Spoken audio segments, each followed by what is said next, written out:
ইরাকের রাজধানীর পাশে সিরিয়ার পাশাপাশি একটা জায়গা হলো নজফ। নাম কি?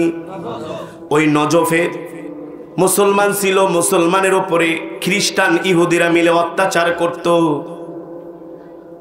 আমিরুল মুমিনিন খলিফাতুল মুসলিমিন হযরত ওমর ফারুক রাদিয়াল্লাহু তাআলা আনহু হযরত খালিদ ইবনুল ওয়ালিদকে 1000 সৈন্য দিয়া পাঠাইলেন, যাও যাও, ওখানে মুসলমানরা অত্যাচারিত হচ্ছে, মুসলমানদের উপর নির্যাতন করা হয়, জুলুম করা হয়, মুসলমানদেরকে যে উদ্ধার করো, ওই জায়গাটা দখল করো, কালেমার পতাকা উড়ায় দাও। আল্লাহু আকবার। এই জমিন কার? আল্লাহর জমিনে আল্লাহর বিধান চলবে, আল্লাহর জমিনে অন্য কারো বিধান চলতে পারে না, ঠিক কিনা বলেন? আর আল্লাহ তাআলা দুনিয়াতে আল্লাহ মুসলমানদেরকে পাঠিয়েছেন আল্লাহর জমিনে আল্লাহর দ্বীন কায়েম করার জন্য। এই কোরআন শরীফ তো এখন আমরা শুধু খতমে তারাবি আর মিলাদ, এই কোরআন দিয়ে শুধু মিলাদ পড়ি, খতম পড়ি আর খতমে তারাবি পড়ি। আসলে কোরআন তো শুধু খতম আর মিলাদের জন্য আসে নাই, তারাবির জন্য আসে নাই। আল্লাহ কোরআন দুনিয়াতে পাঠাইছেন কোরআন অনুযায়ী রাজ কায়েম করার জন্য, রাষ্ট্র পরিচালনা করার জন্য। এই যে বাংলাদেশে এত চুরি হয়, এত দুর্নীতি হয়, এত ধর্ষণ হয়, বন্ধ করা যাচ্ছে? কিয়ামত পর্যন্ত পারবে না। প্রতি ঘরে ঘরেও যদি পুলিশ মোতায়েন করে, সেনাবাহিনী মোতায়েন করে, পারবে না, পারবে না। কারণ ইউরোপ আমেরিকা তারা পারতেছে না, তারা হলো গণতন্ত্রের ধারক বাহক, ঠিক কিনা বলেন? কিন্তু একটা কোরআনের আইন শাসন একটা জারি করে দেন, কেউ যদি চুরি করে, একবার চুরি করলে 1 হাত কেটে দেওয়া হবে। 1 হাত কাইটা দিলে ওই লোক আর জীবনও চুরি করতে পারবে না, ডাকাতি করতে পারবে না, আর ওর দেখা দেখে ওই এলাকায় আর কোনো ডাকাতিও হবে না। এই কারণে সৌদি আরবে হাতে গোনা কয়েকটা কোরআনের আইন আছে। আপনি 1 কোটি টাকা নিয়ে রাত্রবেলা সৌদির রাস্তা দিয়ে হাঁটেন, আপনার দিকে কেউ বাঁকা চোখেও তাকাবে না। আর বাংলাদেশে বেশি না, মাত্র 2টা 500 টাকার নোট নিয়ে শুধু গুলিস্তান যায় বাসে ওঠেন, দেখবেন মামা নামার আগে শেষ, কেল্লা ফতে নিয়ে গেছে। আর যদি জানে যে আপনার কাছে 50,000 টাকার একটা বান্ডিল আছে, আর আমি বলতেছি, আর যদি জানে যে 50,000 টাকার একটা বান্ডিল আছে, তাইলে তো আর কথাই নাই, আপনাকে শেষ করে দিবে। ওয়া নাউযু বিল্লাহি মিন শুরুরি আনফুসিনা ওয়া মিন সাইয়্যাতি আমালিনা মান ইয়াহদিহিল্লাহু ফালা মুদিল্লা লাহু ওয়া মান ইউদ্লিলহু ফালা হাদিয়া লাহু ওয়া নাশহাদু আন লা ইলাহা ইল্লাল্লাহু ওয়াহদাহু লা শারীকা লাহু ونشهد أن سيدنا وسندنا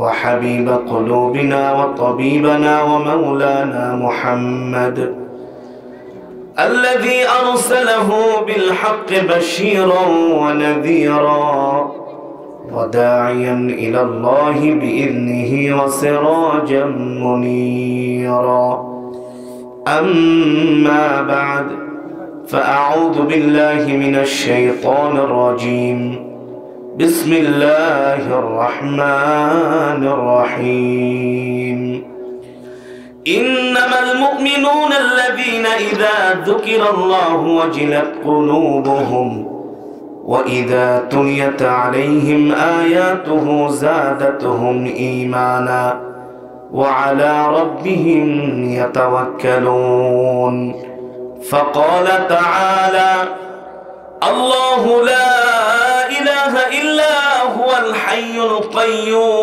القيوم لا تأخذه سنة ولا نوم له ما في السماوات وما في الأرض من ذا الذي يشفع عنده إلا بإذنه يعلم ما بين أيديهم وما خلفهم ولا يحيطون بشيء من علمه إلا بما شاء وسع كرسيه السماوات والأرض ولا يؤوده حفظهما وهو العلي العظيم وقال رسول الله صلى الله عليه وسلم ذاق طعم الإيمان মান রাদিয়া বিল্লাহি রাব্বা ওয়া বিল ইসলামি দীনা ওয়া বিমুহাম্মাদিন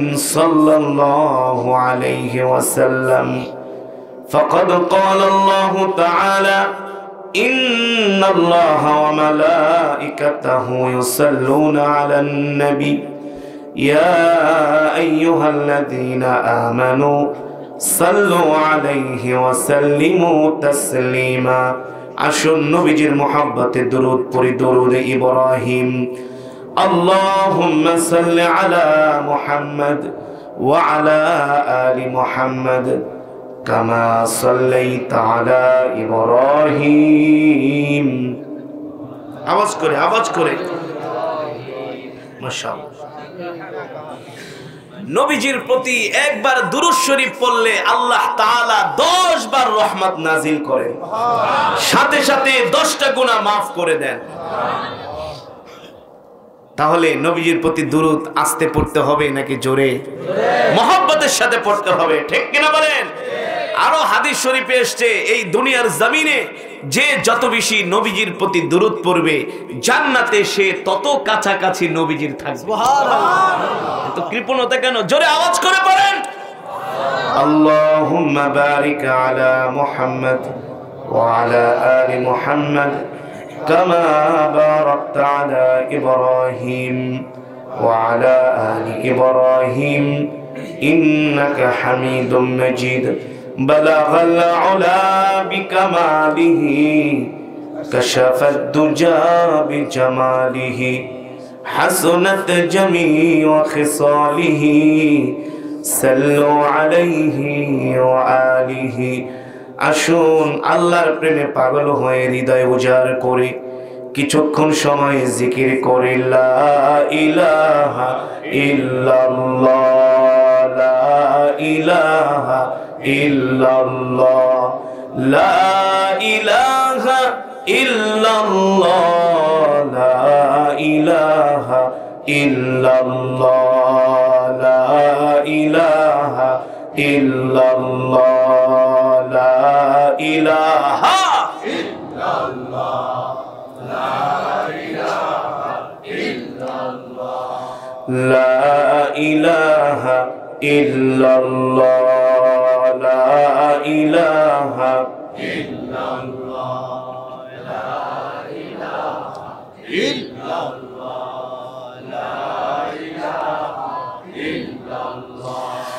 লা ইলাহা ইল্লাল্লাহ মুহাম্মাদুর রাসূলুল্লাহ।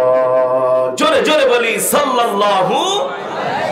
সম্মানিত হাজিরিন, আল্লাহ তাআলার দরবারে লাখো কোটি শুকর, আমতরা বাজার জামে মসজিদের উদ্যোগে 20তম ঐতিহাসিক তাফসীরুল কোরআন মাহফিল। উক্ত মাহফিলের মান্যবর শ্রদ্ধাভাজন সভাপতি, প্রধান অতিথি, বিশেষ অতিথি, অত্র অঞ্চলের সম্মানিত জনপ্রতিনিধি, চেয়ারম্যান, দিগার হযরতে উলামায়ে কেরাম, তালাবায়ে ইজম, দূর দূরান্ত থেকে আগত দিন প্রিয়, ইসলাম প্রিয় আমার কলিজার টুকরা যুবক বন্ধুরা, বৃদ্ধ বাবারা, পর্দার অন্তরালের সম্মানিত মা বোনেরা, সেই মহান আল্লাহ জাল্লা শানুহু আম্মা নাওয়ালুহুর দরবারে লাখো কোটি শুকর যে মহান আল্লাহ তাআলা এত সুন্দর কোরআন ও হাদিসের মজমা, জান্নাতের বাগান। এটা কিসের বাগান? এই বাগানে আল্লাহ তাআলা আপনাকে আমাকে আসার বসার তৌফিক দান করেছেন, সুযোগ করে দিয়েছেন। এজন্য শুকরিয়া দান আদায় করি, বলি আলহামদুলিল্লাহ। আরো মহব্বতের সাথে বলি আলহামদুলিল্লাহ। সম্মানিত হাজিরিন, সমস্ত প্রশংসা কার জন্য? আরো জোরে বলেন। আসমানের মালিক কে? জমিনের মালিক কে? হায়াতের মালিক কে? রিজিকের মালিক কে? আওয়াজ করে বলি আমরা কার গোলাম? আল্লাহর গোলাম, ঠিক কিনা বলেন? আসমান যার আইন চলবে তার, জমিন যার আইন চলবে তার। এই দুনিয়ার জমিনে যতদিন থাকবো এক আল্লাহর গোলামি করব, শয়তানের গোলামি করব না। আল্লাহ আমাদের কবুল করুন, বলি আমিন। কিছু মুসলমান আছে শয়তানের গোলামি করে, আছে কি আছে না? মসজিদের মিনার থেকে মুয়াজ্জিন আজান দেয়, হাইয়া আলাস সালাহ, ঘাড় বেঁকা করে চায়ের দোকানে নির্লজ্জের মতো বসে বসে চা খায়, বাংলা সিনেমা দেখে, নামাজে যায় না, ওরা হচ্ছে শয়তানের গোলাম। এই মাহফিল কি বছরে 6 দিন হয়, 9 দিন, 3 দিন? আরে একদিন করতে করতেই তো অবস্থা খারাপ, একদিনেই তো অবস্থা খারাপ। আরে মুনাফিক মার্কা মুসলমান, আল্লাহর নবী যখন কোরআন হাদিস থেকে বয়ান করতেন, সাহাবীরা না খেয়ে দিনের পর দিন আল্লাহর পয়গম্বরের দরবারে বসে থাকতো। আর আমরা গরু খাওয়া মুসলমান, মসজিদে আসলে আমরা ধৈর্য হারা হয়ে যাই। হ্যাঁ, জামাতের টাইম 1 মিনিট বেশি হয়ে গেলে শুধু এদিক সেদিক তাকায়, আর ইমাম সাহেবকে চোখ গরম করে, বুঝায় হুজুর তাড়াতাড়ি নামাজ জামাতে দাঁড়ান না কেন? দোয়া একটু বড় করলে হুজুর এত বড় দোয়া করতে হয়? আর রমজান মাসে খতমে তারাবি হয়, আমাদের দেশের মসজিদগুলাতে ইয়া আলামুন তাআলামুন ইয়া আলামুন তাআলামুন ছাড়া আর কিছুই বোঝা যায় না। তারপরে হুজুর এত সময় আমল করতে আসলে আমাদের ধৈর্য হয় না, দ্বীনের কাজে আমাদের ধৈর্য হয় না, ইসলামের কাজে আমাদের ধৈর্য হয় না। সব কাজে আমাদের ধৈর্য আছে, শুধু দ্বীনের বেলায়, ইসলামের বেলায়, আল্লাহকে রাজি খুশি করার বেলায় আমরা ধৈর্যহীন হয়ে যাই। এর কারণ হলো আমাদের ঈমান দুর্বল। কি দুর্বল? ঈমান দুর্বল। আরে মুসলমান কি করবেন? কোরআনের মজমা থেকে বাড়িতে যায় শুধু বিড়ি টানবেন, আর কি করবেন? কি চালান আছে? 2-3টা বিড়ি খেয়ে ঘুমায় থাকবেন, বাংলা সিনেমা দেখবেন, গল্প করবেন। কিন্তু আপনি কি জানেন আপনি কোথায় এসেছেন? এই মজমায় যতক্ষণ পর্যন্ত বসবেন, আল্লাহর রহমতের ফেরেশতারা আমাদের জন্য দোয়া করতে থাকবে। দোয়া দেখেন না করোনা মহামারীতে কত মারা যাইতেছে। কি আমল নিয়ে কবরে যাবেন? কি নিয়ে যাচ্ছেন কবরে? নামাজে ভেজাল, কোরআন তেলাওয়াত সহি না, কমিটমেন্টের কোনো ঠিক নাই, লেনদেনের কোনো ঠিক নাই, কথায় কথায় আমরা মিথ্যা কথা বলি। এক একজন মিথ্যা কথার ফ্যাক্টরি নিয়ে বসছি, ঠিক কিনা বলেন? তাই কি নিয়ে কবরে যাবেন? জান্নাতে যাওয়ার জন্য আল্লাহ শুধু উসিলা তালাশ করবে, বাহানা তালাশ করবে। হতে পারে আজকের এই মাহফিল আমাদের জন্য নাজাতের উসিলা হতে পারে। জোরে বলেন বাবারা, পারে কি পারে না? আল্লাহ হাশরের ময়দানে ফেরেশতারা যখন বলবে আল্লাহ কোনো কিছু পাইতেছি না, আল্লাহ বলে না, একটা আছে, আমি আল্লাহ সেটা এক্সট্রা রেখে দিয়েছি আমার বান্দার জন্য। কোনটা? এই ফেরেশতারা এমন একটা সিচুয়েশনে, করোনার মধ্যে, ঠান্ডার মধ্যে, বিধিনিষেধের মধ্যে মাইকিং করে দিছে 100 জনের বেশি জমা হওয়া যাবে না। সব কিছু উপেক্ষা করে কিছু আমার মুনাফিক বান্দারা আমাকে মুখে মুখে ভালোবাসে, অন্তরে ভালোবাসে না। ওরা কম্বল মুড়া দিয়ে ঘুমাইছিল, কিন্তু সব কিছু উপেক্ষা করে আমার কিছু পেয়ারা বান্দা কোরআনের মাজমায় যে কোরআন শুনছে, আমি আল্লাহ খুশি হয়ে গেছি, ঠিক কিনা বলেন? এ ফেরেশতা তোরা সাক্ষী, ওই রাতের মাহফিলের উসিলায় আল্লাহ আমি আজকে তাদেরকে ক্ষমা করে দিলাম। আল্লাহ পারে কি পারে না? জোরে বলেন পারে কি পারে না? সম্মানিত হাজিরিন, আমাদের ঈমান দুর্বল, অথচ আল্লাহর নবীর সাহাবীরা কেমন ছিলেন? সবচাইতে যে সাহাবী হাদিস বর্ণনা করেছেন তার নাম হলো আবু হুরায়রা। সবচাইতে যিনি হাদিস বর্ণনা করেছেন, আল্লাহর নবীর দরবারে পড়ে থাকতেন খেয়ে না খেয়ে। আবু হুরায়রা রাদিয়াল্লাহু তাআলা আনহু একদিন ক্ষুধার যন্ত্রণায় সহ্য করতে না পেরে মসজিদে নববীর সিঁড়ির মধ্যে বেহুশ হয়ে পড়ে গেছে। এক সাহাবী যে আল্লাহর নবীকে জিজ্ঞেস করেন, ওগো নবীজি, আবু হুরায়রা মসজিদে নববীর সিঁড়ির মধ্যে বেহুশ হয়ে পড়ে গেছে। কিছু কিছু সাহাবী মনে করছেন আবু হুরায়রার মির্কি ব্যারাম হয়েছে। কেউ স্যান্ডেল এনে হাড্ডি এনে আবু হুরায়রার নাকের মধ্যে ধরে। দূর থেকে আল্লাহর পয়গম্বর চোখের পানি ফেলে বলে, সাহাবীরা রে, আমার আবু হুরায়রার মির্কি ব্যারাম হয় নাই, আমার আবু হুরায়রার কোনো অসুখ নাই, কোনো বিসুখ নাই। তোরা জানোস না আমি 3 দিন পর্যন্ত নবী না খায়া আছি, আমার সাহাবী আবু হুরায়রাও না খেয়ে আছে। ক্ষুধার যন্ত্রণা সহ্য না করতে পেরে আমার আবু হুরায়রা বেহুশ হয়ে পড়ে গিয়েছে। এই ছিল সাহাবীদের আল্লাহর দ্বীনের প্রতি তাদের মুহাব্বত, তাদের ভালোবাসা। তাদের ঈমান কেমন ছিল, তাদের ঈমান কতটা মজবুত ছিল, শক্তিশালী ছিল। আজকে তো আমরা মুসলমান গরু খাওয়া মুসলমানে পরিণত হয়ে গেছি। আমরা পাল্লা দেই কে কয় কেজি গরুর গোশত এক বসায় খাইতে পারবো। আমরা পাল্লা দেই কে কয়টা রসগোল্লা এক বসায় খাইতে পারবে, কে কয়টা ডিম, কে কয়টা পুরি খাইতে পারবে। আর আল্লাহর পয়গম্বর সাহাবীরা প্রতিযোগিতা করতেন কে কে বেশি বেশি বেশি আমল করতে পারবে, ঠিক কিনা বলি? এই কারণে সব সময় সাহাবীদের মাঝে আমলের প্রতিযোগিতা লেগে যেত, আমল করার প্রতিযোগিতা। আজকে আমাদের আমল করার প্রতিযোগিতা নাই, আমরা দুনিয়ার পিছনে লাইগা গেছি, দুনিয়ার পিছনে ছুটতেছি। এই কারণে দুনিয়া আমাদেরকে লাথি মারতেছে। কিন্তু আল্লাহর পয়গম্বরদের সাহাবীদের কেমন ঈমান ছিল, আল্লাহর পয়গম্বরদের কেমন ঈমান ছিল রে বাবা। আল্লাহ প্রত্যেকটা পয়গম্বরের কাছ থেকে ঈমানের পরীক্ষা নিয়েছেন, নেন না? সাহাবীদের থেকে ঈমানের পরীক্ষা নিয়েছেন। আপনি মনে করবেন না আপনার আমার থেকে আল্লাহ ঈমানের পরীক্ষা নিবেন, এমনটা হতে পারে না। আপনার থেকেও আমার থেকেও আল্লাহ ঈমানের পরীক্ষা নিবেন। কেমন ঈমানের পরীক্ষা আল্লাহ তাআলা পয়গম্বর মূসার থেকে নিয়েছিলেন। পয়গম্বর মূসাকে আল্লাহ বললেন, ইযহাব ইলা ফিরাউনা ইন্নাহু তাগা। এ মূসা, যাও যাও ফিরাউনের দরবারে যায়া তুমি আমার দ্বীনের দাওয়াত দাও, এক আল্লাহর দাওয়াত দাও। ফিরাউন মূর্তি পূজা করে, এই পূজা আমি আল্লাহ সহ্য করতে পারি না। তুমি ফিরাউনকে যায়া বলো সে যাতে করে আমার প্রতি ঈমান আনে। ও মুসলমান, ফিরাউন তো দুনিয়ার কোনো সাধারণ বাদশা ছিলেন না, যার রাজত্বের আয়ুকাল হচ্ছে 450 বছর। কত বছর?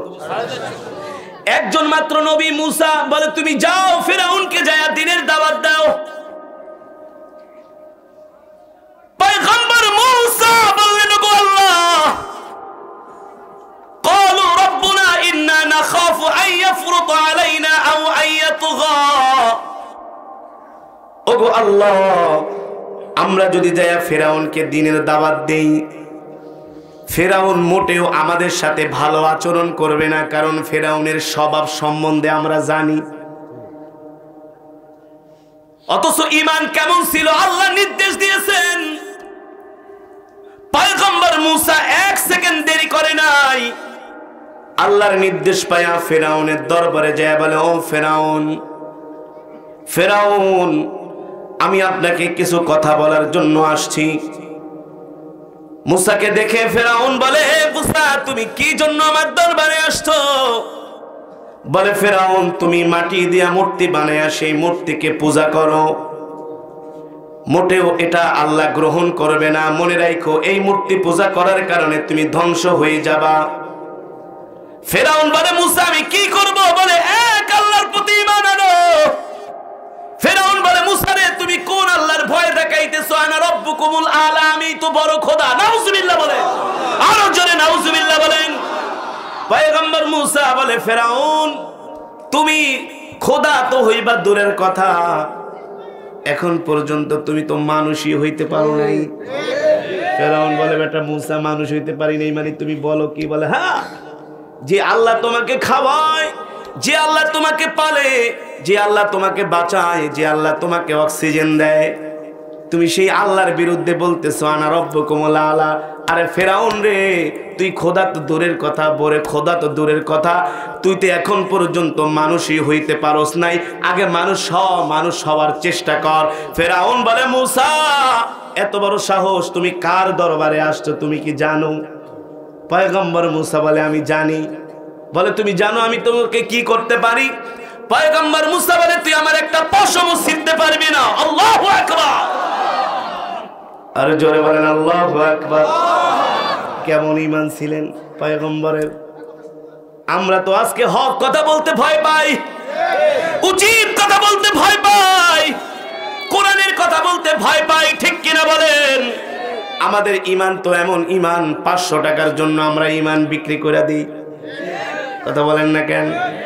বাংলাদেশে এমন হুজুর আছে 500 টাকা দিলে ফতুয়া পাল্টায় দেয়, আছে কি আছে না? আবার এমনও আল্লাহর পেয়ারা বান্দা আছে জীবন চলে যায় হকের উপরে অটল থাকে, ঠিক কিনা বলি? ঠিক কিনা বলে? সম্মানিত হাজিরিন, এবার ফেরাউন বলে মুসা তুমি তোমার কথাকে উল্টো করো। পয়গম্বর মুসা ঈমানের বলে বলিয়ান ওই সমস্ত ফেরাউনকে সে পাত্তা দেয় না, দেয়। আমরা হইলে তো নম নম করতাম, ভয় পাইতাম ফেরাউনকে। বলে মুসা কিসের তুমি খোদা মিয়া, তুমি তো মানুষই হইতে পারো নাই। এবার ফেরাউন বলে মুসা রে তুমি কি আমার শক্তি সম্বন্ধে জানো না, আমার ক্ষমতা সম্বন্ধে কি তোমার আইডিয়া নাই? পয়গম্বর মুসা বলে ফেরাউন আমি যে আল্লাহর দাওয়াত দেওয়ার জন্য তোমার দরবারে এসেছি, আমার রবের চাইতে তোমার ক্ষমতা বেশি না, ঠিক কিনা বলে? ফেরাউন বলে মুসা সাইজ করব। পয়গম্বর মুসা বলে আমিও তোমাকে সাইজ করব। আল্লাহু আকবার। মাত্র 2 জন মানুষ, পয়গম্বর মুসা আর তার ভাই হারুন। কয়জন? 2 জন। ইমাম কাকে বলে? ইমাম কাকে বলে? যুবক, বাংলাদেশের যুবকেরা, আজকে তোমাদেরকে দ্বীনের পথে পাওয়া যায় না, ইসলামের পথে পাওয়া যায় না। আল্লাহ বলেছেন আমি প্রত্যেকটা ঈমানদারকে ঈমানের পরীক্ষা নিয়েছি। নিয়েছেন কি নিয়েছেন না? ঈমানের পরীক্ষা নিয়েছেন। ফেরাউন কয় মুসা 8 লাখ সৈন্য তোমাকে চতুর্দিক থেকে বেষ্টনী করে আছে, শুধু হুকুম দিব আর ধৈরা তোমাদের 2 ভাইকে সাইজ করবে। পয়গম্বর মুসা বলে একটা পশমও ছিঁড়তে পারবি না। আর জোরে বলেন সুবহানাল্লাহ। পাল্টা চ্যালেঞ্জ যখন পয়গম্বর মুসা ছুড়ে দিল, ফেরাউন কয় কিরে যেটারে আমার রাজপ্রাসাদে রাখছি, খাওয়াইছি, পালছি, বড় করছি, জানেন না? জানেন না? পয়গম্বর মুসা ফেরাউনের রাজপ্রাসাদে বড় হইছে। মুসা মনে মনে কে ফেরাউন ফাকুলা লাহু কাওলাল লাইয়িনাল লাআল্লাহু ইয়াতাযাক্কারু আও ইয়াখশা। আল্লাহ যখন আমাকে তোমার দরবারে পাঠাইছে তখন বলছে তোমার সাথে নরম ভাষায় কথা বলতে, এই কারণে নরম কথা বললাম। তুমি কিন্তু আমার হাতে আগে একটা থাপ্পড় খাইছো, মনে আছে কিনা? আল্লাহু আকবার। কেমন ঈমান দেখতে পেরেছেন? কেমন ঈমান! মুজাহিদে আজম আল্লামা শামসুল হক ফরিদপুরি রহমাতুল্লাহ আলাইহি, নাম শুনছেন? গহারডাঙ্গা মাদ্রাসার প্রিন্সিপাল, যাকে বলা হয় মুজাহিদে আজম, বাংলাদেশের সমস্ত আলেমদের ওস্তাদ, সমস্ত আলেমদের ওস্তাদ। আরে যারা ঈমানওয়ালা হয় তারা এমনই হয়, তারা আল্লাহ ছাড়া কাউকে ভয় করে না, ঠিক কিনা বলেন? মুজাহিদে আজম সদর সাহেব পাকিস্তানের প্রেসিডেন্ট আইয়ুব খানের সামনে দাঁড়ায় আইয়ুব খানকে বলতেছেন, আইয়ুব খান আপনি এতদিন পর্যন্ত যতটা কমিটমেন্ট করছেন একটাও রাখেন নাই, আপনি আস্থা একটা বেঈমান, আপনি আস্থা একটা কি? আইয়ুব খান বলে এই আপনি কি আমাকে চেনেন, আমার ক্ষমতা সম্বন্ধে জানেন? সদর শাহ হুজুর বলে আপনাকে আমার চিনা জানার দরকার নাই, কি করবেন? সর্বোচ্চ মৃত্যুদণ্ড দিবেন, এর চাইতে তো আর বেশি কিছু না। এই যে দেখেন আমি কাফনের কাপড় নিয়ে আপনার কাছে আসছি। আল্লাহু আকবার। জোরে বলেন আল্লাহু আকবার। সম্মানিত হাজিরিন, এবার মুসা ফেরাউনকে বলল, ফেরাউন অধ্যত্ত করো না, কালেমা পড়ো, এক আল্লাহর প্রতি ঈমান আনো। ফেরাউন বলে তোমাকে মজা দেখাইতেছি। চতুর্দিক থেকে ফেরাউনের সৈন্যরা ঘেরাও করে রেখেছে। ফেরাউন নির্দেশ দিল এই মুসাকে ধরো। যখন পিছন থেকে ফেরাউনের সৈন্যরা পয়গম্বর মুসাকে ধাওয়া শুরু করলেন, দেখেন চতুর্দিক থেকে সৈন্যরা ঘেরাও করে রেখেছে আর সামনে মাত্র একটা সাগর।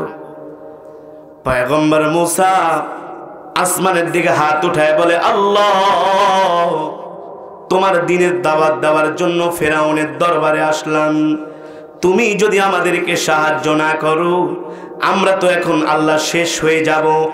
আল্লাহ রাব্বুল আলামিন বললেন, এ মূসা ক্বালা ইন্না রাব্বি সায়াহদিন, তুমি মনে করো না এত বড় প্রতাপশালী ফেরাউনের বিরুদ্ধে আমি আল্লাহ তোমাকে একা ছেড়ে দিয়েছি, আমি আল্লাহ তোমার সাথে আছি।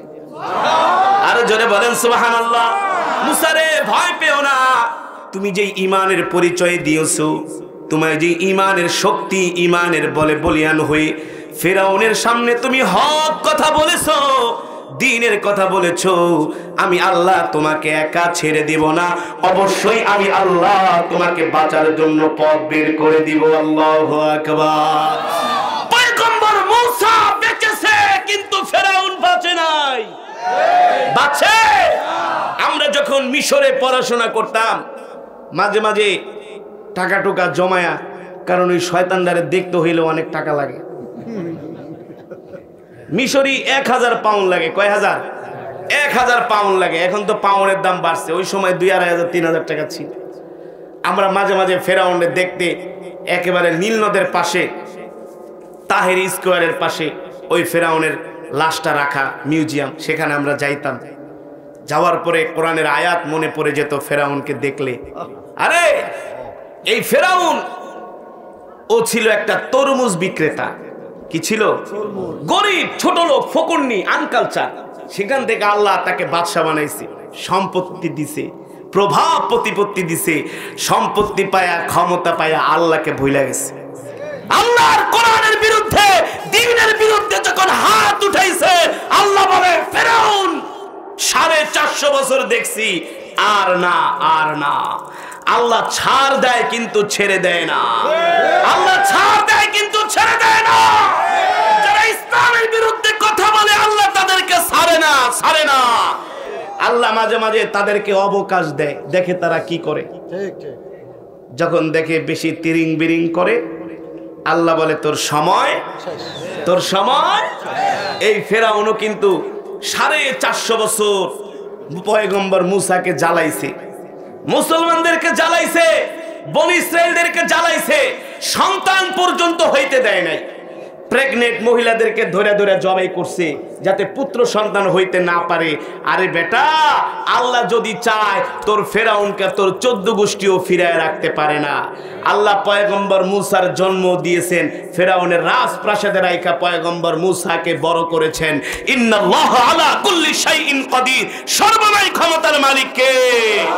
ও যুবক, তুমি মনে রাখো, আল্লাহু খায়রুন হাফিজা ওয়া হুয়া আরহামুর রাহিমিন। আল্লাহ হচ্ছেন উত্তম নিরাপত্তা দানকারী। আল্লাহ যদি আমাদেরকে নিরাপত্তা দেয়, পৃথিবীর কোন শাসক শোষক আমাদের একটা পশমও ছিঁড়তে পারবে না, পারবে না। এটার নাম হলো ঈমান।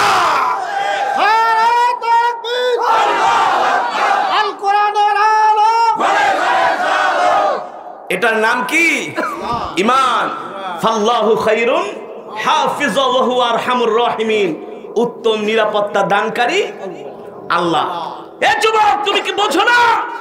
জাতির পিতা ইব্রাহিম আলাইহিস সালামকে নমরুদ, কোন কোন বর্ণনায় এসেছে 40 দিন পর্যন্ত আগুনে পুড়াইছে, একটা পশমও ছিঁড়তে পারে নাই। এই আগুনের কি ক্ষমতা নাই? যারা বলেন আগুনের কি ক্ষমতা নাই? জাতির পিতার একটা পশমও কেন আগুন পুড়াইতে পারলো না? কেন পারলো না? যখন পয়গম্বরকে আগুনের মধ্যে নমরুদ ফেলেছে, নমরুদ খুশিতে বাগবাগ কয়, ইব্রাহিম রে শেষ। আল্লাহ আগুনকে নির্দেশ দিলেন, এ আগুন, কুল্লা ইয়া নারু কুনি বারদাও ওয়া সালামান আলা ইব্রাহিম, আগুন সাবধান, সাবধান, এমন গরম হবি না যাতে আমার ইব্রাহিমের কষ্ট হয়। শরীরে স্যাঁত লাগে, পোড়া তো দূরের কথা, মাঝে মাঝে একটু লাগে না তাপ। আবার এমনও ঠান্ডা হবি না, যাদের ঈমান দুর্বল, বেঈমানরা, শুনে রাখো, তোমরা ইসলামের বিরুদ্ধে কথা বলো, কোরআনের বিরুদ্ধে কথা বলো, আলেম ওলামার বিরুদ্ধে কথা বলো, মনে রাখো ইসলামের বিরুদ্ধে কথা বলে কেউ পার পায় নাই। পেয়েছে? কেউ পার পায় নাই। আল্লাহ আগুনকে বললেন, আগুন, নমরুদ হলো জালেম। নমরুদ কি? আর আমার ইব্রাহিম মজলুম। আমি আল্লাহ জালেমের পক্ষে থাকি না, আমি আল্লাহ মজলুমের পক্ষে থাকি। দেখবেন গ্রামে কিছু মানুষ আছে পার্শ্ব প্রতিবেশীর উপরে অত্যাচার করে, আছে না? 4-5 জন সন্তান বিদেশ থাকে, টাকা পয়সা, পুলিশে চাকরি করে, এই জজ ব্যারিস্টার এসপি গরম দেখা গায় কিছু কবি একেবারে সাইজ করে ফেলামু, ঠিক কিনা বলেন? কিন্তু মজলুম আল্লাহর দরবারে দোয়া করে, আল্লাহ আপনি আমাকে বাঁচান, আমাকে সাহায্য করেন। ঠিক ধৈর্য ধরার কারণে আল্লাহ এমন ফান্দে ফালায়, তখন আর গর্ত থেকে উঠতে পারে না। তখন এসে মাপ চাই, ভাই অন্যায় করছি, মাফ করে দিস, ঠিক কিনা বলেন? একটা কথা মনে রাখবেন, মজলুম হবেন কিন্তু জালেম হবেন না। মানুষের উপর অত্যাচার করবেন না, নির্যাতন করবেন না, জুলুম করবেন না। আল্লাহ এটা সহ্য করে না, করে না। আল্লাহ আগুনকে বললেন, আগুন আমার ইব্রাহিমের গায়ে যাতে একটু ঠান্ডাও না লাগে, গরমও যাতে না লাগে, ঠান্ডাও না লাগে, ও সালামান, শান্তিদায়ক হয়ে যাও, শান্তিদায়ক।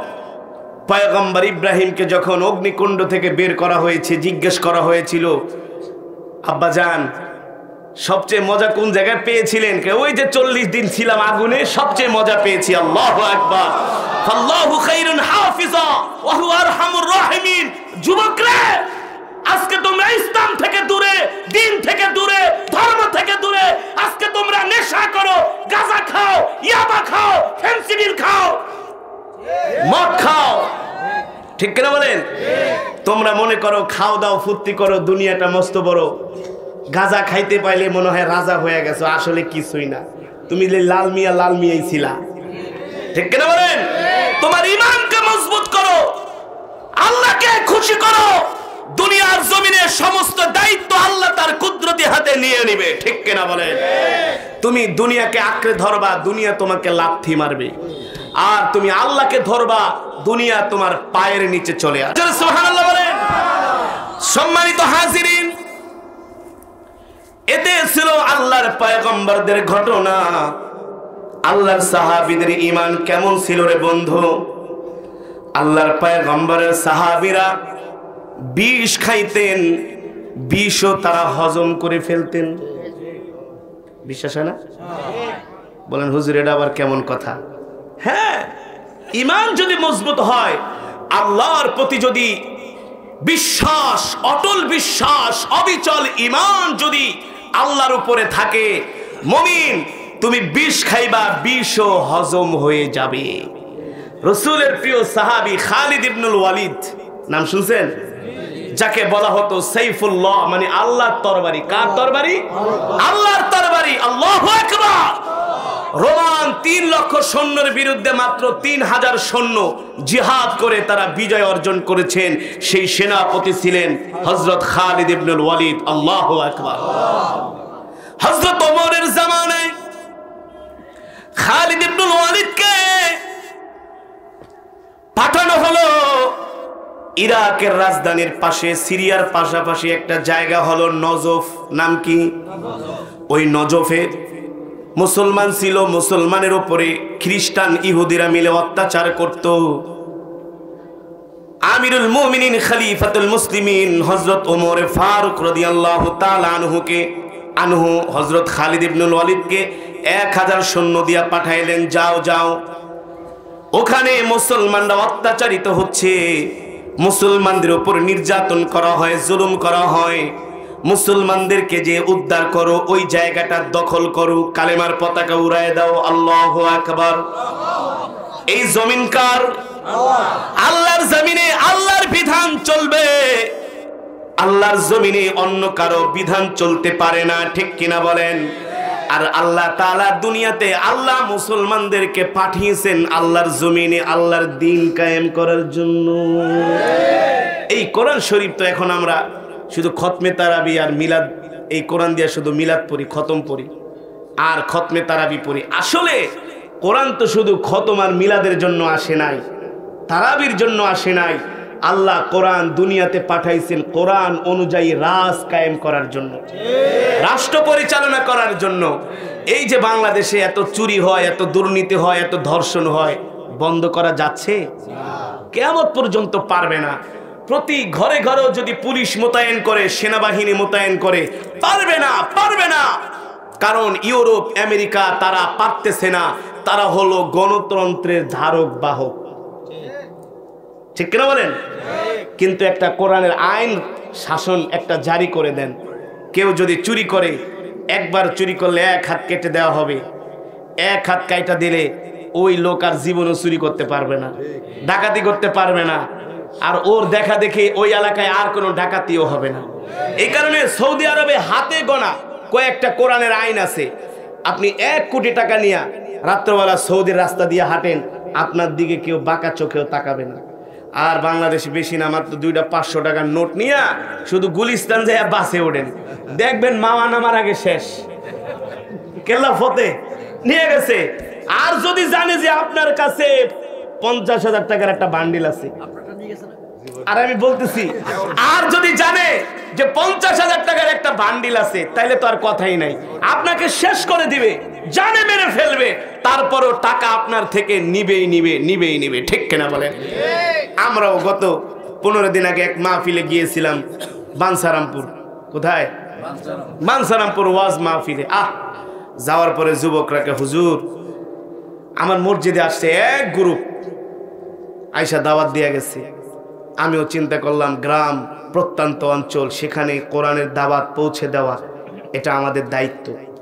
এ কারণে আমরা, বিশ্বাস করেন, আমি সেই কুড়িগ্রাম, নাগেশ্বরী, ভুরুঙ্গামারি, একেবারে বাংলাদেশের শেষ সীমান্তেও আমি গিয়েছি। হাজার হাজার মানুষের সমাগম। মানুষ বলে, হুজুর আগে গান শুনতাম যুবকরা, এখন গান শুনি না, এখন সারাদিন আপনার কোরআন তেলাওয়াত শুনি। আরো জোরে বলেন আলহামদুলিল্লাহ। গত বছর গিয়েছিলাম সুনামগঞ্জের বাদাঘাট, একেবারে বাংলাদেশের শেষ সীমান্ত, যেখান থেকে পাথর উত্তোলন করা হয়। তো ওই বাদাঘাটের মাহফিলে আমি যখন ইশারের পরে তেলাওয়াত করছিলাম, হঠাৎ করে দেখি একজন যুবক লাফ দিয়া স্টেজে চলে আসছে। তার পরনে একটা গেঞ্জি আর একটা প্যান্ট। তার চেহারার দিকে তাকাইলে কেমন যেন মনে হয়, মাথায় টুপি নাই, লেবাস পোশাকও অন্যরকম। যারা ওয়াজ মাহফিলে বয়ান শোনার জন্য আসে, অন্তত একটা টুপি মাথায় দিয়ে আসে, একটা পাঞ্জাবি পরে আসে, অথবা যারা বয়ানে আসে শোনার জন্য তাদের ভাবসাবে একটু দিনমুখী বোঝা যায়, যায় কি যায় না। কিন্তু ওই যুবকটা এসে স্টেজে বসলেন। বসার পরে আমি তেলাওয়াত করতেছি, বারবার যুবকের চেহারার দিকে আমার নজর যাচ্ছে। তেলাওয়াত শেষ হয়ে গেল, পিছন থেকে আমাকে দুইজন যুবক বলে, হুজুর আপনার সামনে যে ছেলেটা আসছে ওই কিন্তু মুসলমান না। আমি বললাম, মুসলমান না মানে? তাহলে কি? বলে, যুবকটা কিন্তু হিন্দু। এখন আমার কৌতূহল আরো বাড়ছে কি বাড়ছে না। আরে কোরআনের মাহফিলে তো শুধু হিন্দুরাই আসে, মুসলমানরাই আসে, হিন্দুর ভাইরা কি আসে?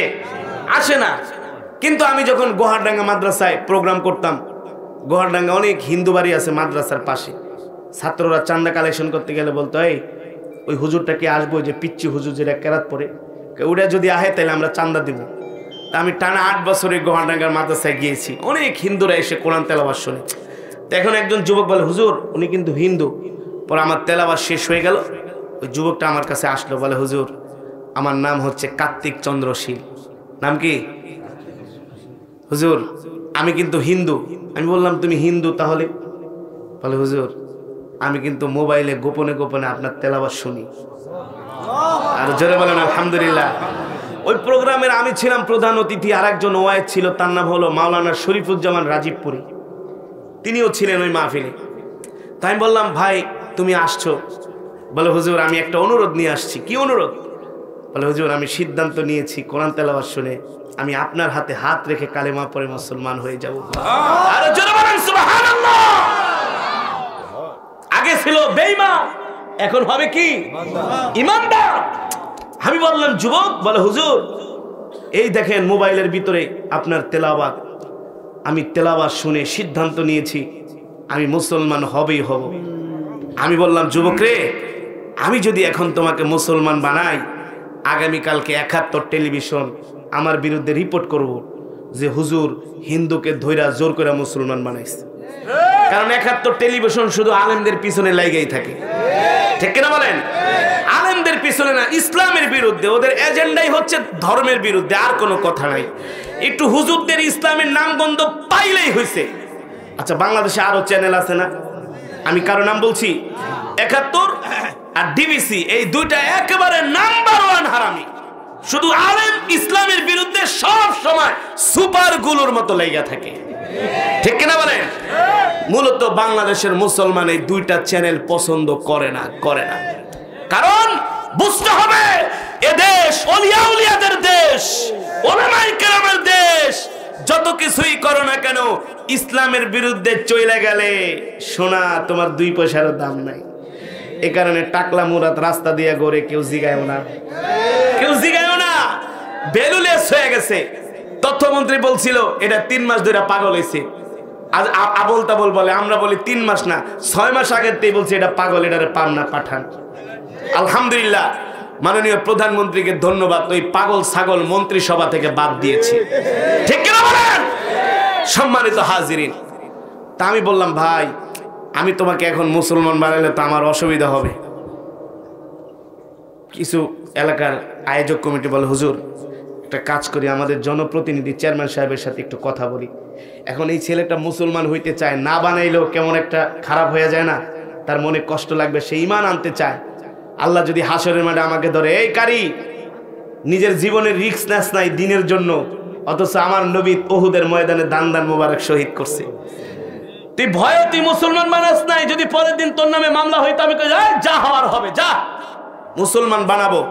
চেয়ারম্যান সাহেবকে ফোন দেন। চেয়ারম্যান সাহেবকে ফোন দেওয়া হলো। চেয়ারম্যান সাহেব বলেন, হুজুর ঠিক আছে, আমি ছেলেটাকে চিনি, আমাদের বাজারে ব্যবসা করে, আপনি তাকে কালেমা পড়ে মুসলমান বানিয়ে দেন, আমি কালকে কোর্টে নিয়ে এফিডেভিট করে দিব, বাকিটা যা করার আমি দেখব। আলহামদুলিল্লাহ, জয় বলেন আলহামদুলিল্লাহ। সাথে সাথে কালেমা পড়ে মুসলমান বানিয়ে দিছি। আল্লাহু আকবার। শুধু কোরআনের তেলাওয়াত শুনে, ওয়াইযা তুলিয়াত আলাইহিম আয়াতুহু যাদাতুহুম ঈমানা। ও যুবক, তোমার ঈমান নাই, তোমার ঈমান দুর্বল। কেন দুর্বল? তুমি তোমার আল্লাহর দেওয়া এই চোখ দিয়া তুমি পর্নোগ্রাফি দেখো, অশ্লীল সিনেমা দেখো, নায়িকাদেরকে দেখো, গান দেখো, এতে করে তোমার ঈমান দুর্বল হয়ে যায়। মসজিদের মিনার থেকে মুয়াজ্জিন নামাজের জন্য ডাকে, শয়তান কয়, দোস্ত নামাজে যাওয়ার দরকার নেই, আয় সিগারেট খাই, আয় গাঁজা খাই, আয় তাস খেলি, আয় ফুটবল খেলা দেখি, আয় ক্রিকেট খেলি, আয় বাংলা সিনেমা দেখি। তোমার ঈমান যদি মজবুত হইতো, শয়তান তোমাকে প্ররোচনা দিয়া মসজিদ থেকে সরাইতে পারতো না, ঠিক কিনা বলে? এই কারণে ঈমানি শক্তির দরকার আছে কি আছে না? আল্লাহর পয়গম্বরের সাহাবী খালিদ ইবনুল ওয়ালিদ রাদিয়াল্লাহু তাআলা আনহু মনে আছে নাকি? হযরত ওমর মুসলমানদের দ্বিতীয় খলিফা। কেমন ওমর? নবীজি যার সম্বন্ধে বলেছেন, লাউ কানা বাদি নাবিয়্যুল লাকানা ওমর, আমার পরে যদি আল্লাহ কাউকে নবুয়ত দান করতেন, ওমরকে নবুয়ত দিতেন। আল্লাহু আকবার। সেই ওমর হলো প্রেসিডেন্ট, খলিফা। আল্লাহু আকবার বলেন। ওমর পাঠাইছে, ও খালিদ যাও যাও, ওই নজফের কেল্লাটা দখল করো, সেখানে মুসলমানদের উপর অত্যাচার হচ্ছে। হযরত খালিদ ইবনুল ওয়ালিদ 1000 সৈন্য নিয়ে নজফের কেল্লাটা তিনি অবরোধ করে রাখলেন সিরিয়ার পাশে। 1 দিন 2 দিন 3 দিন নয়, 1 মাস পর্যন্ত হযরত ওমর ওই কেল্লা, ওই এলাকাটা অবরোধ করে রাখলেন, যাতে করে কোনো শস্য, কোনো পণ্য ওই শহরে ঢুকতেও না পারে, বের হতেও না পারে। এভাবে করে 1 মাস পর্যন্ত চলে গেল। ওই এলাকার খ্রিস্টানরা টেনশনে পড়ে গেছে, ইহুদিরা কি করা যায়, মুসলমানের সাথে যদি কোনো চুক্তি সন্ধি না হয় তাহলে তো আমাদের আর বাঁচার উপায় নাই। আর তারা ভালো করেই জানে ওমর পাঠিয়েছেন তাদেরকে এই অভিযানের জন্য। আর ওমর এমন একজন খলিফা, যেই ওমরকে দেখলে ইবলিস শয়তান পর্যন্ত ভয়ে পালায়। মুসলমানদের খলিফা ওমর। আর বর্তমানে মুসলমানদের যে শাসক আছে, এই শাসকদেরকে ইবলিস শয়তান দেখলে বলে, দোস্ত আমি আর কি বড় শয়তান, তুই আমার চাইতে বড় শয়তান। ফর এক্সাম্পল, সৌদি আরবে দাওয়াত ও তাবলীগকে নিষিদ্ধ করা হয়েছে। খুব খুশি? খুব খুশি? আর আর কিছুদিন পরে বলবে মসজিদের মিনারের আজানটা বন্ধ করে দাও, কারণ ঘুমে ডিস্টার্ব হয়। এক এক করে সব বন্ধ করবে। তারা সৌদি আরবে 2030 সালের মধ্যে 300টা সিনেমা হল বানাবে। নাউজুবিল্লাহ বলেন, আরো জোরে নাউজুবিল্লাহ বলেন।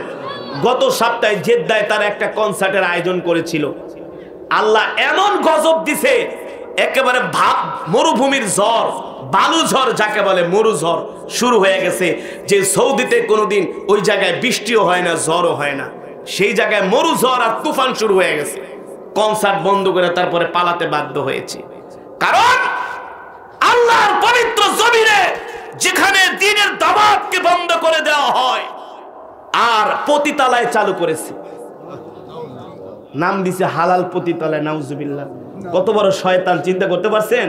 পতিতালয় আবার কোনোদিন হালাল হয়? পতিতালয়ের নাম দিছে হালাল পতিতালয়। সেখানে আবার ডিপ্লোম্যাটিক একটা জোন করা হয়েছে, যেখানে রাতভর সৌদির যুবক যুবতীরা নাচবে, গাইবে, মদ খাবে। আস্তাগফিরুল্লাহ, জোরে আস্তাগফিরুল্লাহ। অথবা যেই জমিন থেকে ইসলামের সূচনা হয়েছিল, ওই জমিনটাকে আজকে নাপাক করে দিচ্ছেন মোহাম্মদ বিন সালমান। কিন্তু সে জানে না আমাদের মাতৃভূমির পরে সবচাইতে বেশি আমরা মক্কা মদিনাকে ভালোবাসি। ঠিক কিনা বলেন? যেখানে শুয়ে আছেন কলিজার টুকরা বিশ্ব নবী। তোমরা মনে করো না এই মক্কা মদিনা শুধু তোমাদের একার, না, এই মক্কা মদিনা প্রতিটি কালেমাওয়ালা মুসলমানের। ঠিক কিনা বলে? তাদের ঈমান না, ঈমান দুর্বল হয়ে গেছে। সে কি বলছে যে সৌদির যুবকরা অন্য অন্য দেশে যায় টাকা পয়সা খরচ করে, ফুর্তি ফাত্তি করে, এই কারণে তার দেশে ওই সমস্ত উপকরণ তারা নাইট ক্লাব, বার ঠার বানাইতে চাইতেছে। কেন বলে? তাহলে আমরা অর্থনৈতিক দিক থেকে আরো সচ্ছল হব, স্বাবলম্বী হব।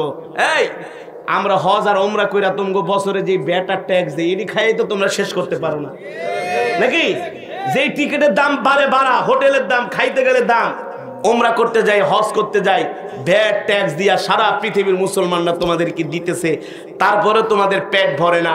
এর মানে হলো তোমাদের ঈমান দুর্বল হয়ে গেছে, তোমরা ইহুদি খ্রিস্টানদের দালালে পরিণত হয়েছো। সময় বেশি দিন নাই, সময় বেশি দিন নাই, কিয়ামতের আলামত শুরু হয়ে গেছে। অথচ পৃথিবীর দামি যেই সম্পদ যাকে বলা হয় ব্ল্যাক গোল্ড, তেল সমৃদ্ধ দেশ হচ্ছে সৌদি আরব। সৌদির সমুদ্রের নিচে তেলের খনি, মাটির নিচে স্বর্ণের খনি, তারপরেও তোমাদের হয় না। তার মানে কি? বনি ইসরাইলরাও এমনই ছিল। আল্লাহ আসমান থেকে খাবার পাঠাইতো, ওয়ানাজ্জালনা আলাইকুমুল মান্না ওয়াসসালওয়া কুলু মিন তাইয়্যিবাত। আল্লাহ আসমান থেকে খাবার পাঠাইতো। বনি ইসরাইলরা ওই যে কথায় বলে না, সুখে থাকলে ভূতে কিলায়, মানে তুই আর খাবার ভাল লাগে না, আল্লাহ আমরা এইসব আসমানের খাওয়া খাবো না, তাহলে কি খাবি? ও আদা সিহা অবা সলিহা, বলে আমাদেরকে পেঁয়াজ দাও, রসুন দাও, আদা দাও, আমরা নিজেরা চাষাবাদ করে খাবো। আল্লাহ বলে বনি ইসরাইলরা যদি এই কাজটা না করতো, আজও পর্যন্ত আসমান থেকে বান্দার জন্য রিজিক আসতো। আর যারা বলেন সুবহানাল্লাহ। সম্মানিত হাজিরিন, এতগুলো কথা আপনাদেরকে বোঝানোর কারণ হলো আমাদের ঈমান দুর্বল হওয়ার কারণে আল্লাহর প্রতি আমাদের আস্থা নাই, বিশ্বাস নাই। কিন্তু হযরত সাহাবায়ে কেরাম কেমন ছিলেন? হযরত সাহাবায়ে কেরামের ঈমান কতটা মজবুত ছিল, হযরত সাহাবায়ে কেরামের ঈমান কতটা শক্তিশালী ছিল। দুনিয়ার রিজিক তো দূরের কথা, দুনিয়ার রিজিক তাদের ঘরে চলে আসতো। এমনকি তারা এই জবান দিয়ে আল্লাহর কাছে দোয়া করতেন, আল্লাহ পাঠায় দিত ফেরেশতার মাধ্যমে। কিন্তু সেই ঈমান তো লাগবে, কি লাগবে? সেই ঈমান তো লাগবে। ঠিক হযরত ওমর, খালিদ ইবনুল ওয়ালিদ যখন পুরো কেল্লাটা ঘেরাও করে রাখলেন, খ্রিস্টানরা তারা বসে একটা সিদ্ধান্ত নিল, এভাবে তো আর চলতে দেওয়া যায় না। কারণ হযরত ওমর মদিনা থেকে ফোর্স পাঠাইছে, সৈন্য পাঠিয়েছে। আর ওমরের সম্বন্ধে আমরা জানি, তার সৈন্যরা এই কেল্লা দখল না করে তারা মদিনায় ফিরে যাবে না। তারা ঈমানওয়ালা মুসলমান, তারা আল্লাহ ছাড়া কাউকে ভয় পায় না। ঠিক কিনা বলেন? খ্রিস্টানদের দলনেতাকে তারা পাঠাইলো, যান যান খালিদ ইবনুল ওয়ালিদের সাথে একটা সন্ধি করেন, চুক্তি করেন, যাতে করে আমরা এই অবস্থা থেকে বাঁচতে পারি। ওই খ্রিস্টান নেতা খালিদ ইবনুল ওয়ালিদের সাথে দেখা করতে আসলেন। খালিদ ইবনুল ওয়ালিদ তাকে দেখে সম্মানে দাঁড়ায় গেলেন, অভ্যর্থনা জানালেন, তার তাঁবুর ভিতরে ঢুকাইলেন, মেহমানদারি করালেন। বিনয়ের সাথে খালিদ ইবনুল ওয়ালিদ তাদের কথাগুলো শুনলেন। সব কথা শোনার পরে হযরত খালিদ ইবনুল ওয়ালিদ বলে, শোনেন শোনেন, আপনারা মুসলমানের উপর অত্যাচার করেন, আর এই জমিন যার, আইন চলবে তার। আল্লাহর জমিনে আল্লাহর আইন চলবে। আপনারা কেল্লার চাবি আমাদেরকে বুঝায় দেন, আমরা দখল করি, আপনারা আপনাদের নাগরিকত্ব অধিকার নিয়ে বাঁচবেন, কোনো সমস্যা নাই। ওই বৃদ্ধ বারবার শুধু হাতের মধ্যে একটা বোতল নিয়ে আসছে, এই বোতলের দিকে তাকায় আর মুখ কাটা খোলে। হযরত খালিদ বলে, এই বোতলের মধ্যে কি? বলে, বোতলের মধ্যে বিষ। আরে বিষ কেন নিয়ে আসছেন? বলে, খালিদ ইবনুল ওয়ালিদ শোনেন, আমি আমার গোত্রের কাছে অনেক সম্মানের মর্যাদার, তারা আমাকে অনেক সম্মান করে, ভালোবাসে, শ্রদ্ধা করে, তারা আমাকে অন্ধবিশ্বাস করে, আমি যা বলি তাই শোনে। আপনার কাছে আমাকে পাঠিয়েছেন একটা সমঝোতা করার জন্য। হযরত খালিদ বলে, কি সমঝোতা? বলে, এইবারের মতো আপনি কেল্লাটা দখল করেন না, মদিনায় চলে যান, আমাদেরকে একটা মাস সময় দেন। খালিদ ইবনুল ওয়ালিদ বলে, মুমিন কাউকে ধোঁকা দেয় না, ধোঁকা খায়ও না, ভোগিচগি চলবে না। কেল্লার চাবি দেন, ক্ষমতা বুঝায় দেন। এই কথা বলার পর ওই বৃদ্ধ বিষের বোতলের মুখটা খুলে মুখের কাছে নিয়েছেন। হযরত খালিদ বলে, কি করবেন? বলে, আপনি আমাকে যে প্রস্তাব দিয়েছেন এর চাইতে আমার বিষ খেয়ে মরে যাওয়াই ভালো। কেন? বলে, এই চেহারা আমি আমার জাতিকে দেখাইতে চাই না। হযরত খালিদ বলে, আপনি যে বিষ খাচ্ছেন, এই বিষ খেলে কি আপনি মরে যাবেন? বলে, হ্যাঁ। খালিদ ইবনুল ওয়ালিদ বলে, আমি জানি এই বিষ খেলে আমি মরব না, আপনি বিষের বোতলটা আমার কাছে দেন। তার হাত থেকে বিষের বোতল টান দিয়ে নিয়ে গেলেন। খালিদ ইবনুল ওয়ালিদ বলে, খ্রিস্টান নেতা শোনো, আমি বললাম আমি তোমার সামনে বিষ পান করব, আমি মরব না। খ্রিস্টানদের নেতা বলে, আপনি কি বলো খালিদ? আরে এই বিষ সম্বন্ধে তোমার কোনো ধারণা নাই। একটা এমন একটা সাপের বিষ যার এক ফোঁটা খেলেই মানুষ সাথে সাথে মারা যায়। খালিদ ইবনুল ওয়ালিদ বলে, না না, আমি জানি বিষের কোনো ক্ষমতা নাই, ক্ষমতা হলো আমার আল্লাহ। আরো জোরে বলেন আল্লাহু আকবার। ক্ষমতা কার? খালিদ ইবনুল ওয়ালিদ বলে, আমি জানি বিষের ক্ষমতা নেই, ক্ষমতা আমার আল্লাহর। মৃত্যু আমার আল্লাহর হাতে, মৃত্যু বিষের হাতে না। জোরে বলেন, ইদা জা আজালুহুম লা ইস্তাখিরুনা সাআতা ওয়া লা ইস্তাকদিমুন। এ আল্লাহ যখন আপনার আমার মৃত্যুর সময়টা নির্ধারণ করে রেখেছেন, কথাটা মনে রাখবেন যুবক মুসলমান, মৃত্যু 1 মিনিট আগেও আসবে না, 1 মিনিট যথা সময় নির্ধারিত সময় মৃত্যু আসবে। এর আগে আজরাইলের আসার কোনো ক্ষমতা কার? খালিদ ইবনুল ওয়ালিদ বলে, বৃদ্ধ বিষের বোতলটা আমার হাতে দাও, আমি বিষটা পান করি। বৃদ্ধ বলে, খালিদ ভুলে তুমি এই কাজ করো না। খালিদ ইবনুল ওয়ালিদ বলে, যদি আমি বিষ পান কইরা না মরি তাহলে তুমি কি করবা বলো? বৃদ্ধ বলে, তুমি যা বলো তাই মেনে নিব। হযরত খালিদ ইবনুল ওয়ালিদ বলে, বৃদ্ধ রে, আমি যদি বিষ পান কইরা না মারা যাই তাহলে তুমি কালেমা পড়ে মুসলমান হবা কিনা? বৃদ্ধ বলে, এক কথায় স্বীকার করলাম, তুমি যদি বিষ পান করো আর যদি না মারা যাও আমি কালেমা পড়ে মুসলমান হয়ে যাব। আল্লাহু আকবার। জোরে বলেন আল্লাহু আকবার। ওই বৃদ্ধ মনে মনে ভাবে, হায় এটা মানুষটা কি জিন? বিষ খাইলেও আবার মানুষ মারা যায় না, আর এটা তো আর বাংলাদেশের বিষ না। কারণ বাংলাদেশের বিষও এখন ভেজাল, সব কিছুতে ভেজাল, খাওনে ভেজাল, তরকারিতে ভেজাল, গোস্তের ভিতরে ভেজাল। ঠিক কিনা বলেন? কথা বলেন। এমন মিথ্যা কথা বলে, সব কিছুর ভিতরে ভেজাল। এই কারণে সংসদে দাঁড়ায়া রওশন এরশাদ বলছিল, ভালো হয়েছে আমরা এত ভেজাল খাইতেছি, ফরমালিন, কবরও গেলে আমাদের লাশ পচবে না। এত সোজা না। আবার ময়রা দেখেন গুতা কারে কয়। ঠিক কিনা বলেন? কত টাকা চুরি করছেন, না করছেন, খাইছেন, সব কড়াই গন্ডায় হিসাব নেওয়া হবে। ওই খ্রিস্টান বলে, এ খালিদ, এই বিষ সম্বন্ধে তোমার কোনো ধারণা নাই।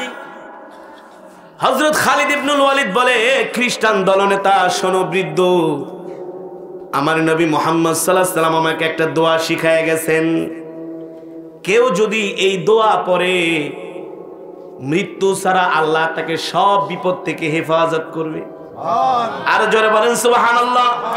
তার মানে এই দোয়াটা আমি এখন পড়ব, এই দোয়াটা আমি ফজরের সময় পড়েছি, তার মানে আজকে আমার মৃত্যু হবে না, তোমার এই বিষে আমার কোনো কাজ হবে না। তাদের ঈমান কেমন ছিল? ঈমান, আল্লাহু আকবার। হযরত খালিদ বলে, তুমি আগে বলো কালেমা পড়ে মুসলমান হবা কিনা? বলে, খালিদ ওয়াদা করলাম শুধু একা না, গোত্র সহ মুসলমান হব। আরো জোরে বলেন সুবহানাল্লাহ। তাদের ঈমানের পাওয়ার কেমন ছিল? তাদের ঈমান দেখে কাফেরেরা কালেমা পড়ে মুসলমান হয়েছে। আর বর্তমানে আমাদের যে ঈমান, এই ঈমান দেখাও মুসলিমরা আরো আমাদের ঘৃণা করে। একদল তাবলিগ জামাত কালেমার দাওয়াত দেওয়ার জন্য আমেরিকায় একটা বারে ঢুকছে। কোথায়? বারে ঢুকে রাশিয়ান একটা জামাত চেচনিয়া থেকে আসছে, তাদেরকে ইংলিশে বলতেছে, আসো প্রফেট মুহাম্মদ সাল্লাল্লাহু আলাইহি সাল্লাম মুহাম্মদকে আল্লাহর নবী হিসাবে স্বীকার করে নাও, আর আল্লাহ হচ্ছেন এক, তার কোনো শরীক নাই। বুঝাইতেছে, দিনের মর্মবাণী শোনাইতেছে। বলে, শোনো শোনো, তোমরা আমাদেরকে দাওয়াত দিতে আসছো, ভালো কথা, আমরা তো মুসলিম, কিন্তু ওই যে পিছনের চেয়ারে যায় দেখো, তারা মদ খাচ্ছে। আরে তোমরা আমাদেরকে দাওয়াত দিতে আসছো, আমরা তো মুসলিম, আমরা মদ খাই যদি দৈনিক 1 বোতল, তোমাদের মুসলমান ভাইরা মদ খায় ডেলি 3 বোতল, আগে ওদেরকে দাওয়াত দাও। আমাদের ইমানের এই অবস্থা, এই হালত। একটা পরিসংখ্যান দেখলে, শুনলে আপনারা বুঝতে পারবেন, বাংলাদেশে কিন্তু প্রচুর পরিমাণে মদ খাওয়া বেড়ে গেছে, প্রচুর পরিমাণে।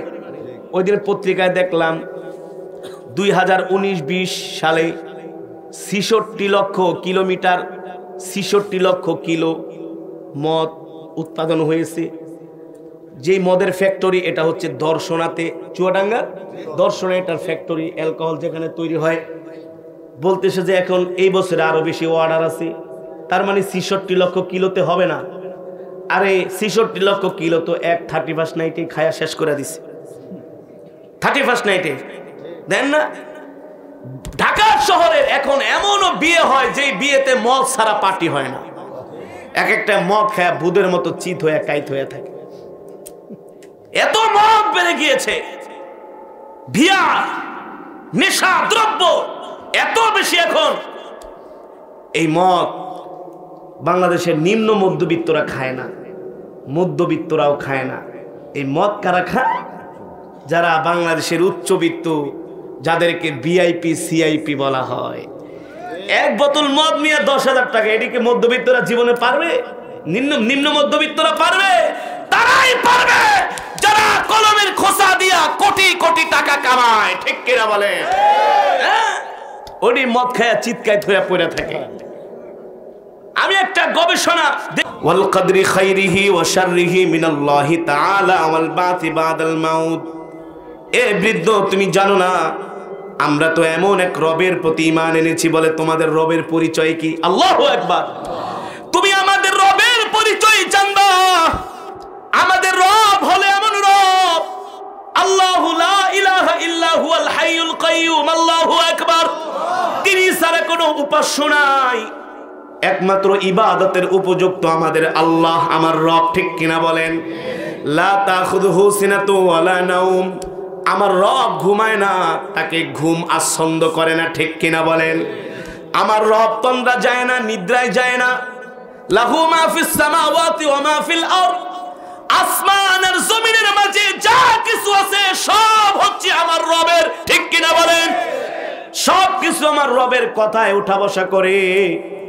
এই চন্দ্র সূর্য সবকিছু আমার রব পরিচালনা করে। আল্লাহু আকবার। বাদিউস সামাওয়াতি ওয়াল আরদ। নবমণ্ডল ভূমণ্ডল আসমান জমিন আমার আল্লাহ বানাইছে, আর কেউ বানায় নাই। সেই রবের প্রতি আমাদের ঈমান। ওই খ্রিস্টান বলে, বলো কি খালিদ? বলে, হ্যাঁ। বলো তুমি কালিমা পড়ে মুসলমান হবে কিনা? খ্রিস্টান নেতা বলে, খালিদ তোমাকে আমি আশ্বস্ত করলাম শুধু আমি একাই কালেমা পড়ে মুসলমান হব না, আমার গোত্র কালেমা পড়ে মুসলমান হবে। আল্লাহু আকবার। এবারে খালিদ ইবনুল ওয়ালিদ নবীজির শিখানো দোয়া 3 বার পাঠ করলেন। কয়বার? বিসমিল্লাহিল্লাযী লা ইয়াদুররু মা ইসমিহি শাইউন ফিল আরদি ওয়ালা ফিস সামাই ওয়া হুয়াস সামিউল আলিম। বিসমিল্লাহিল্লাযী লা ইয়াদুররু মা ইসমিহি শাইউন ফিল আরদি ওয়ালা ফিস সামাই ওয়া হুয়াস সামিউল আলিম। বিসমিল্লাহিল্লাযী লা ইয়াদুররু মা ইসমিহি শাইউন ফিল আরদি ওয়ালা ফিস সামাই ওয়া হুয়াস সামিউল আলিম। এই দোয়াটা আপনারাও সকাল সন্ধ্যা 3 বার পড়বেন। কয়বার? 3 বার। সবচেয়ে মজার কথা হলো, আমার গাড়িটা যেদিন অ্যাক্সিডেন্ট ডাকাতি হলো, আমি বাসায় আসার পরে মনে মনে চিন্তা করলাম, কিরে এই দোয়াটাকে আমি ওই দিন পড়ছিলাম। চিন্তা করে দেখি না, ওই দিন আমার এই দোয়াটা পড়া হয় নাই। এর আগে 6 বছর আগে আমি মুন্সিগঞ্জে একটা মাহফিলে যাচ্ছিলাম লঞ্চে। লঞ্চটা ফতুল্লা ঘাটে ঘাট দিয়ে বেগার দিয়েছে পিছনে, মুন্সিগঞ্জের দিকে যাবে। পিছন থেকে বরিশালের একটা পিন্টু লঞ্চ এসে আমার লঞ্চটাকে ধাক্কা মারলেন। সাথে সাথে লঞ্চের মধ্যে ওই লঞ্চের মাথা ঢুইকা 1 মিনিটের মধ্যে নদীর ভিতরে লঞ্চটা ডুবে গেলেন। আমি লঞ্চে ছিলাম, কিন্তু ফজরের দিন, ফজরের পর আমি ওই দিন এই দোয়াটা পড়ছিলাম। আমি দেখলাম হঠাৎ করে অনেক মানুষ গ্লাস ভেঙে ভেঙে বের হচ্ছে। আমিও তাদের সাথে বের হইয়া লঞ্চের ছাদে উঠা আরেক লঞ্চের দোতলায় যায় লাফ দিয়ে পড়ছি। সেই দিনই এই দোয়াটা পড়ছি। আরো মজার খবর, বাংলাদেশের একজন নামকরা আলেম আছে মাওলানা সাজিদুর রহমান। উনি বিবারিয়া দারুল আরকাম মাদ্রাসার প্রিন্সিপাল। বর্তমানে উনি বেফাক হাইয়াতুল বেফাকের বর্তমানে তিনি মহাসচিব। সাজিদুর রহমান সাহেব, তিনি গত 15 দিন আগে গাড়ি অ্যাক্সিডেন্ট করছে। একেবারে গাড়ি ধুমরে মুচড়ে গেছে, তার মাথা টাথা ফেটে গেছে অনেক জায়গা দিয়া।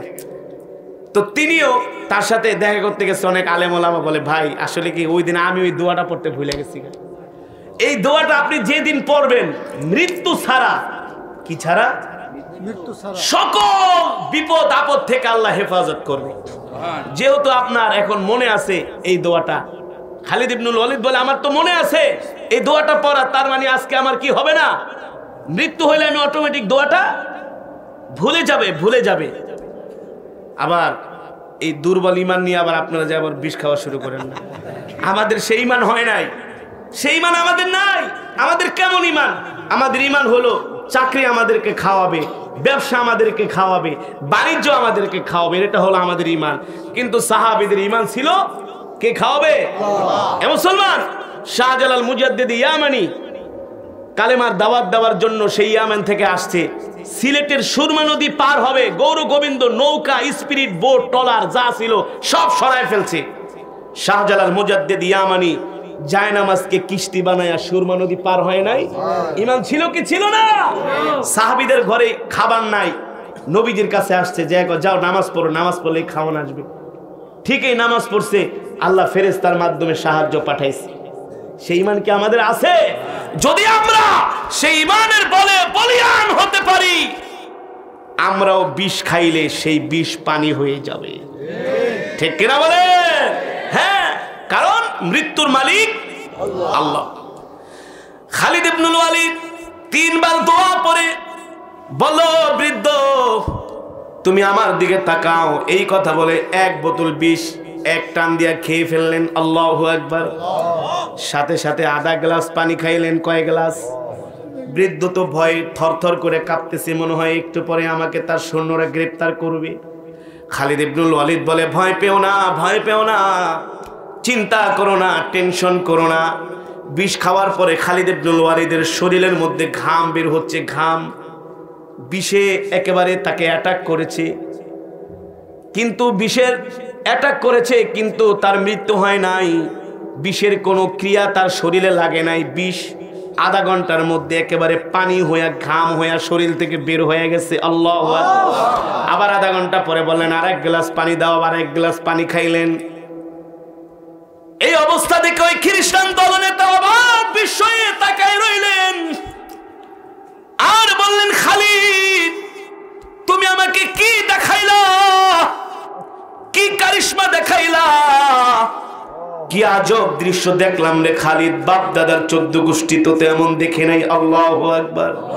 এ খালিদ, যে মালিকের গোলামি করলে, যে মালিককে মানলে, যে মালিকের প্রতি ঈমান আনলে, যে মালিককে বিশ্বাস করলে যদি বিষ পানি হয়ে যায়, এ খালিদ তাহলে কেন শুধু শুধু মিথ্যা ধর্ম নিয়ে বাঁচবো?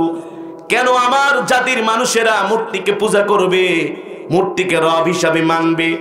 অথচ আমরা আজ পর্যন্ত জানতাম বিষ মানুষকে মারতে পারে, এখন থেকে জানলাম বিষের কোনো ক্ষমতা নাই, ক্ষমতা হচ্ছে একমাত্র আল্লাহ।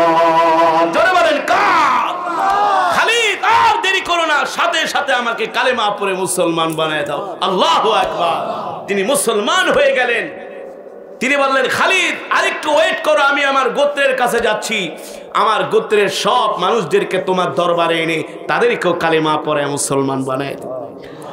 পুরা গোত্রই কালেমা পড়ে মুসলমান হয়ে গেলেন। সম্মানিত হাজিরিন, তারা ঈমানের শক্তি দিয়ে পৃথিবী জয় করেছেন, ঠিক কিনা বলেন? আর আমরা চাইতেছি আমাদের নিজেদের শক্তি দিয়ে জয় করতে। নিজেদের কোনো শক্তি নাই। আল্লাহু আলা কুল্লি শাইইন কাদির, সর্বময় ক্ষমতার মালিক আল্লাহ। সেই আল্লাহর গোলামি করতে হবে, এক আল্লাহর কাছে মাথা নত করতে হবে। কোন মানুষের পায়ে না, কোন মাজারে না, কারো কাছে মাথা নত করা যাবে না। একমাত্র মাথা নত করতে হবে একমাত্র রবের পায়ের নিচে, ঠিক কিনা বলে? আসুন সেই মাওলার গোলাম হয়ে যাই। আমরা যখন সেই মাওলার গোলাম হয়ে যাব, তখন আমাদের ঈমানি শক্তি বৃদ্ধি পাবে। আমাদের ঈমান যখন মজবুত হয়ে যাবে, দুনিয়ার সমস্ত গুনাহ আমাদের থেকে দূরে সরে যাবে, গুনাহ আসতে পারবে না। ঈমান যখন মজবুত হবে, শয়তান প্ররোচনা দিবে, আসো নামাজে যাও না, শয়তান আপনার থেকে ভয়ে পালাবে। ঈমান যখন মজবুত হবে, তখন এই ফজরের সময় ঠান্ডা পানি দিয়ে ওযু করে নামাজ পড়া কোনো ব্যাপারই না, কষ্ট মনে হবে না। আর ঈমান দুর্বল হইলে শয়তান বলবে, দোস্ত ঘুমাও, দরকার নাই, ফজরের নামাজটা 10 মিনিট পরে পড়ে নিও, রৌদ্র উঠুক তারপরে পড়ে নিও। আর যখন ঈমান মজবুত থাকবে, শয়তান বলবে, শয়তান আরেকবার প্ররোচনা দিলে তোকে লাথি মারবো। কম্বল ফালায়া ঠান্ডা পানি দিয়া ওযু করে যখন ফজরের নামাজে দাঁড়াবেন, তখনই বুঝতে হবে আপনার ঈমান আছে। ঈমান, তোমার ঈমান যদি তোমাকে মসজিদে নিতে না পারে, তোমার ঈমান যদি তোমাকে দ্বীনের কাজে সহযোগিতা করাইতে না পারে, তাহলে বুঝতে হবে এই ঈমান দিয়া তুমি জান্নাতেও যাইতে পারবা না। এত সোজা না। জান্নাতে যাওয়ার আগে ঈমানের পরীক্ষা দিতে হবে। সম্মানিত হাজিরিন, এই প্রতিকূল পরিস্থিতির মধ্যে, প্রচন্ড ঠান্ডার মধ্যে আপনারা যাদের ঈমানি শক্তি মজবুত, তারাই এতক্ষণ মজমায় বসে আছে। আর যাদের ঈমান দুর্বল, তারা চলে গেছে, আবার অনেকে আসে নাই। এই সংখ্যা শুধু আমাদের জামানায় না, নবীজির যুগে কিছু মুনাফিক ছিল, ঈমানের ধারণা ধরতো। আয়েশা বলতো, মোহাম্মদ আমরা কিন্তু তোমার খুব কাছের মানুষ, কিন্তু কাজের সময় কি একটারেও পাওয়া যাইতো না। নবীজি যুদ্ধে যাইতো, দিনের কাজে ডাকতো, একটারে পাইতো না। যখন যুদ্ধ করে আসতো, তখন তারা মিষ্টি কিনে নিয়ে আসতো, মোহাম্মদ মিষ্টি নিয়ে আসছি। আল্লাহ নবী বলে, তোরা মুনাফিক, তোদের ঈমান নাই, ঠিক কিনা বলেন? কারণ যারা মুমিন, যারা ঈমানদার, কোন বৃষ্টি, ঝড়, তুফান, ঠান্ডা তাদেরকে ঘরের মধ্যে বসায় রাখতে পারে না। আর একদল ঈমানদার আল্লাহ কিয়ামত পর্যন্ত আল্লাহর জমিনে আল্লাহ টিকায় রাখবেন, আল্লাহ দ্বীনকে বিজয়ী করার জন্য। তারা ঝড়, বৃষ্টি, ঠান্ডা কোনো কিছুই তারা পরোয়া করবে না। সব কিছু উপেক্ষা করে তারা ইসলাম দ্বীনের উপরে অটল অবিচল থাকবে, ঠিক কিনা বলেন? ঠিক কিনা বলেন? আল্লাহ আমাদের সেই রকম ঈমানদার হওয়ার তৌফিক দান করুন বলে আমিন।